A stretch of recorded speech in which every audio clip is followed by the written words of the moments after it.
أعوذ بالله من الشيطان الرجيم. ومن يرغب عن ملة إبراهيم إلا من سفه نفسه ولقد اصطفيناه في الدنيا وإنه في الآخرة لمن الصالحين.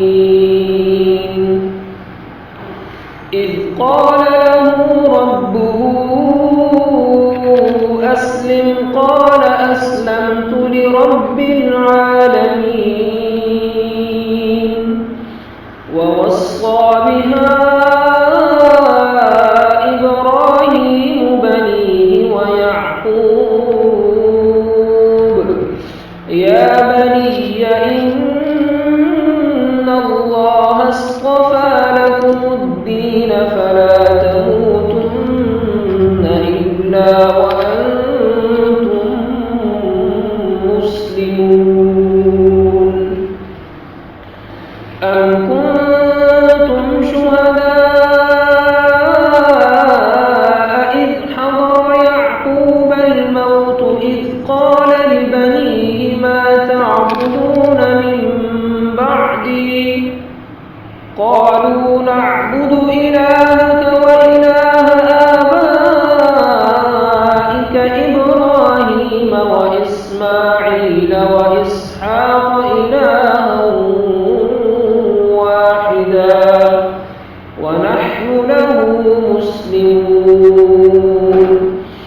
تلك أمة قد خلت لها ما كسبت ولكم ما كسبتم ولا تسألون عما كانوا يعملون. وقالوا كونوا هودا أو نصارى تهتدوا قل بل ملة إبراهيم حنيفا وما كان من المشركين.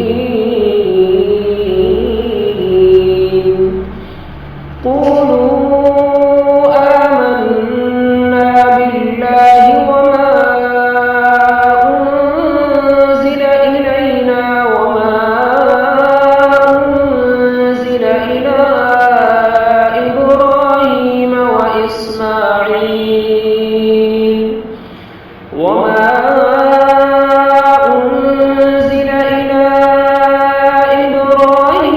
وإسماعيل وإسحاق ويعقوب والأسباط وما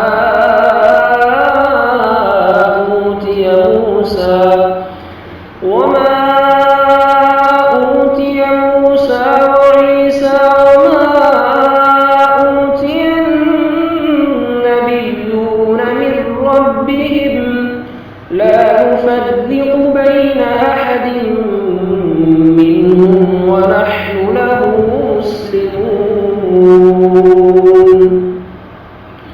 فإن آمنوا بمثل ما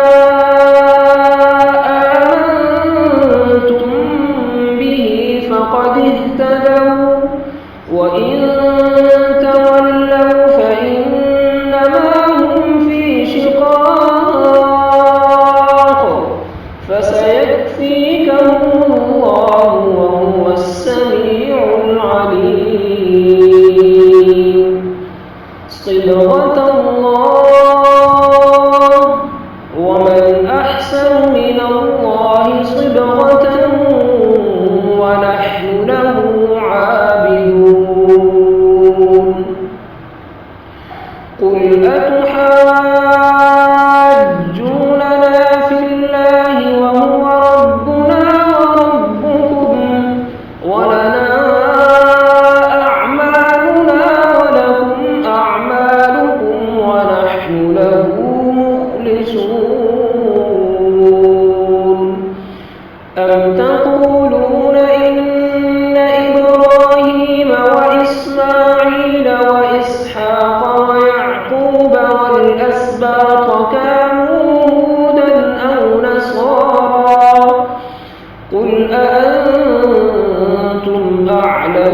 لله ومن أظلم ممن كتم شهادة عنده من الله وما الله بغافل عما تعملون تلك أمة قد خلت لها ما كسبت ولكم ما كسبتم ولا تسألون عما كانوا يعملون.